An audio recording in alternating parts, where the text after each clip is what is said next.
So many exciting things this week and in the week coming up. I got a brand new sewing machine. I'm so excited to tell you about that. I watched the first season of The Great British Sewing Bee.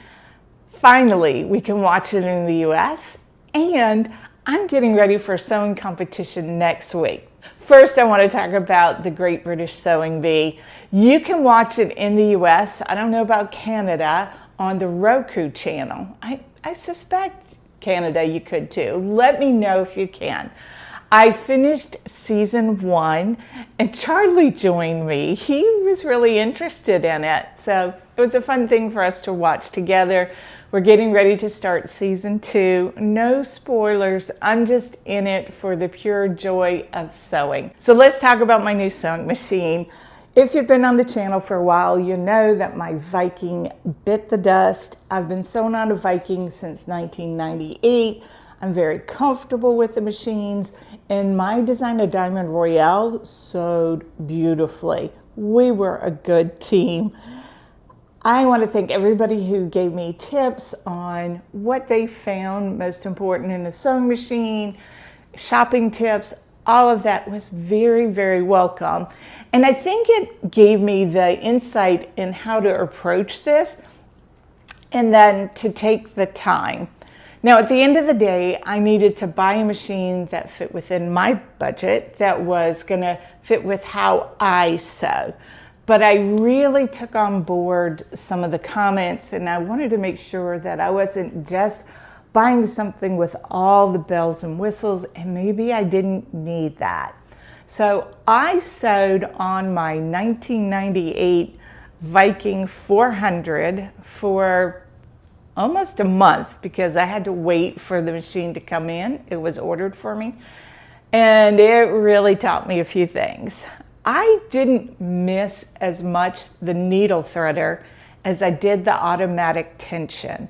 That was the deal breaker. That was the reason why I went to a machine with more options that was a little more higher end.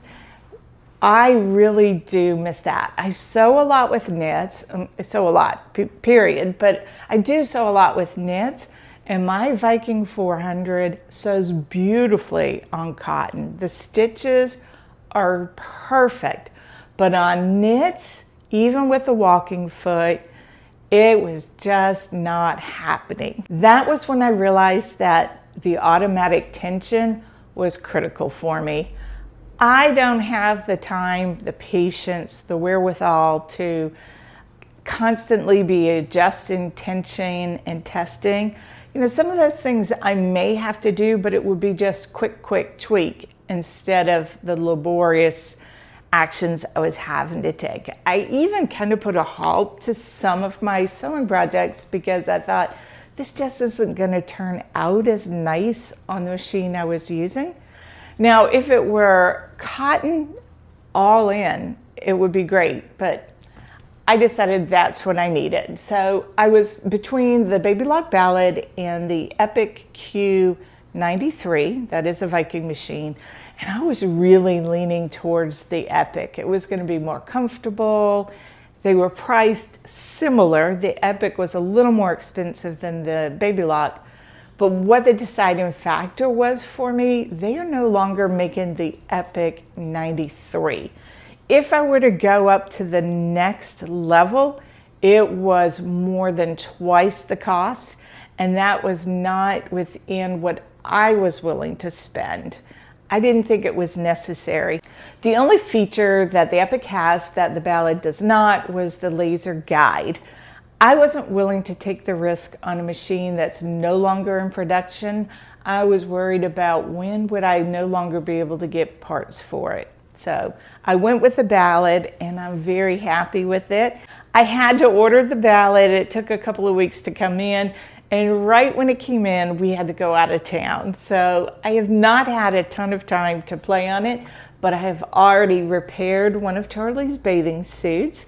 I made a new ironing board cover, and I did a fit muslin for the Lane pants, and I think I have figured out what the issue was with that. And I'm going to talk about that more in another video dedicated to the lane pants. Now, because I've switched brands, there's a lot of stuff that I can no longer use.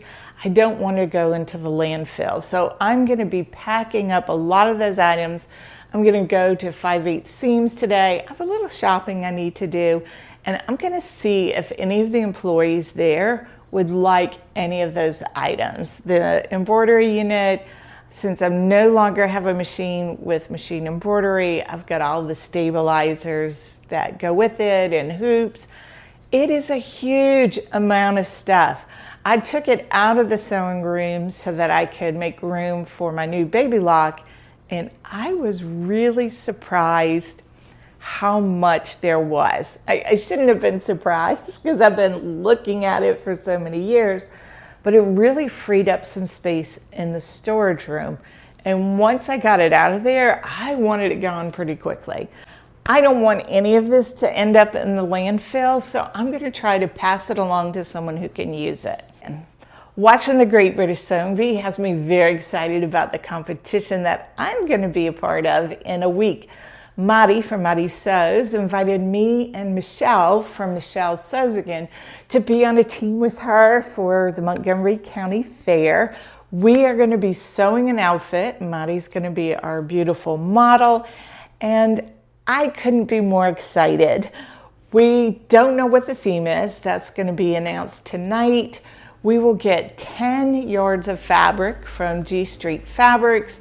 We can provide our own patterns and of course our sewing tools, etc. But everything has to be made on site the day of the competition. There will be some Sew Sister shenanigans. Madi, Michelle, and I are going to have a little powwow tonight. I'm going to look at what I should bring from my sewing machine to take to Washington. I'm going to be checking a bag, and I'm taking a sewing machine carry-on. I got some great tips from y'all, and when I got my new sewing machine, there were some packing aids, that's what I'm going to call them, that will really help keep my sewing machine stable, the little one. And I have tested. I can lift it up overhead by myself, so I'm good to go on that. If y'all have any ideas of what we might want to bring with us, what kind of tools that you think that we should bring with us to the county fair so that we're prepared. This promises to be a good time. If you have any ideas of what we should bring besides good attitudes, let me know in the comment section below.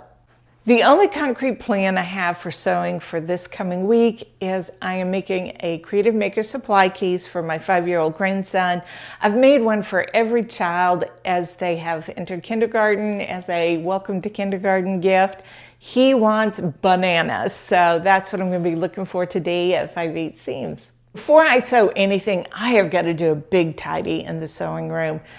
I have pulled so many things out, trying to identify the things that I'm no longer going to use, get them out of the sewing room. It is a royal mess in there. So I've got to put that together. I want to get the Creative Maker supply case made, and I want to sew something for myself. And when I reach for this dress today, because y'all, it has been 100 degrees so many days this last week and a half, maybe 2 weeks, I am ready for the cooler temperatures, and this dress seemed to be just what I wanted to wear. I reached for this Lotta dress so many times. It's the Tilly and the Buttons Lotta. I like it best in a knit fabric. I've made it in knit and woven, and I think I prefer the knit. I do notice that I need to shorten my neckband a little bit. If I pull it like this, I can straighten it out, but it tends to flop away from the neckline. But that might be what I make this week. We had a fabulous time at the lake. John and the family had rented a lake house. My daughter-in-law and son were in a triathlon, so we were doing a little babysitting, but we had a lot of good family time with all of us. And it's so funny. You know how when grandparents are in charge, some of the rules get lax? I brought pumpkin muffins that I have to say my pumpkin muffins are pretty incredible. And the kids had asked, well, how many can I have? And I said, well, Papa and I are in charge. You can have as many for breakfast as you want. And at another point, our middle grandson wanted a sparkling water, and he said, could he have it? He didn't know if he'd be able to have it because mom and dad weren't there. And I'm like, Papa and I are in charge. We say, yes, you can do it. And then the youngest grandchild asked for something that we weren't too sure whether it was going to be okay. And he just looked at me and he said, well, you're in charge. It's funny how they can pick up on things like that. It was great fun, and we missed them as soon as we left. Big activity, and probably the things the boys might remember the most is they went around to every pine tree and they were pulling off the cicada exoskeletons and made a big pile, which they called their collection. They counted them and there were 180. Until next time, happy sewing, and I will see you soon.